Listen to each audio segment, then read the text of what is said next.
Nani atashinda vita kati ya Marekani au Iran?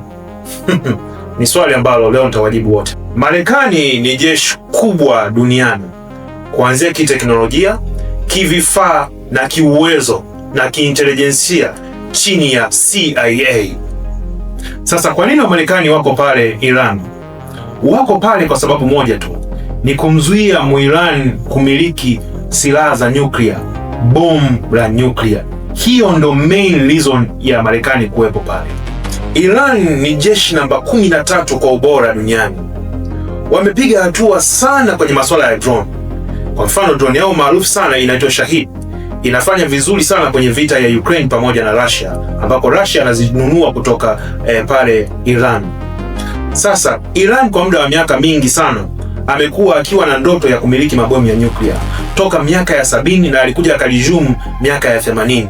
Hii yote anapambana kumiliki bomu la nyuklia ambalo anaamini lenyewe ndio litakuwa lina uwezo wa kumlinda, kwa sababu ana maadui wengi. Waarabu wote pale Middle East hawampendi Muiran kwa sababu yeye ni Mshia. So anaamini bomu la nyuklia litamlinda kutokana na maadui wa Kiarabu pamoja na maadui wa Western countries, yani Marekani pamoja na washirika wake. Watu wengi wanasahau kwamba Iran pamoja na Marekani walikuwa ni marafiki wa kushibana. Mwaka 1957 Marekani ilikuwa ikimsaidia Iran kutengeneza nguvu za nyuklia kwa sababu ya matumizi ya kawaida kama umeme pamoja na hospitalini. Katika programu hiyo ilikuwa inaitwa Atom for Peace, yaani kutengeneza nyuklia kwa ajili ya matumizi ya kawaida, sio ya mabomu. Miaka mingi Marekani ilikuwa akimsaidia. Kufikia mwaka 1974 chini ya uongozi wa Mohammad Pahlavi, Iran ilikuwa iko katika teknolojia ya hali ya juu. Walikuwa wakimiliki vinu vingi vya nyuklia ambavyo vilitumika kutengeneza umeme wa majumbani. Hii yote walikuwa wako supported na Marekani chini ya shirika linaitwa Iranian Atomic Agency. Mwaka 1979 nguo kuchanika, kunatokea maandamano makubwa sana ambayo yanaondoa uongozi wa Mohammad Pahlavi na kumweka kiongozi wa Kiislamu anaitwa Khomeini. Huyu Khomeini anabadilisha program kutoka umeme wa majumbani mpaka kutaka kuja kutengeneza mabomu ya nyuklia, na beef la Marekani na Iran ndo linaanza rasmi. Na kwa miaka mingi Marekani amekuwa akijitahidi sana kutumia diplomasia, yani amani, kumfanya Iran asimiliki bomu la nyuklia. Lakini mwaka 2026 ameamua kuingia kijeshi.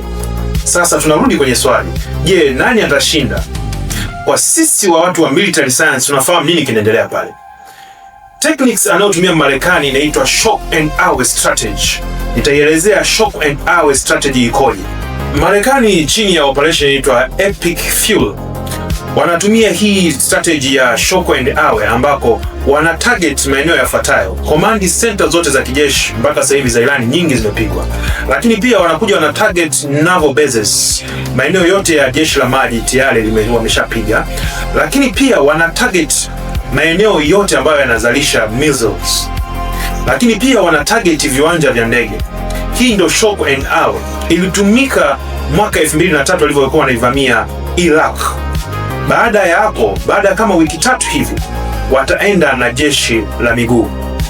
Sasa nani atashinda?